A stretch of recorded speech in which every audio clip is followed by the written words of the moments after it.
High, আমি সুস্মিতা। আমার নতুন একটি রেসিপি ভিডিওতে তোমাদের স্বাগত জানাই। অনেক দিন ধরে কোনো ভিডিও দেওয়া হচ্ছে না, তাই ভাবলাম যে আবার নতুন করে ভিডিও দেওয়া শুরু করি।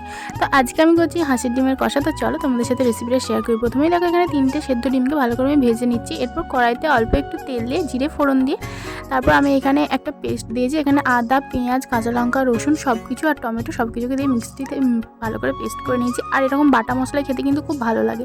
তারপর কিছু গুঁড়ো মশলা দিয়েছি, হলুদ গুঁড়ো, লঙ্কার গুঁড়ো, জিরে গুঁড়ো দিয়ে ভালো করে কষিয়ে নিয়ে একটু জল ছেড়ে গেলে আমি এখানে টক দই দিয়েছি, দিয়ে ভালো করে আবার একটু কষিয়ে নিচ্ছি।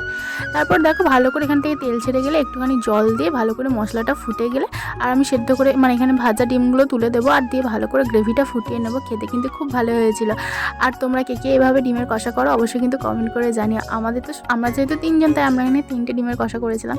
তো যাই হোক, রেসিপিটা কেমন লাগলো অবশ্যই জানিও। আর ভিডিওটা যদি ভালো লেগে থাকে চ্যানেলটাকে তো অবশ্যই সাবস্ক্রাইব করে দিও। দেখা হচ্ছে নতুন কোনো ভিডিওতে। ততক্ষণ ভালো থেকো, সুস্থ থেকো।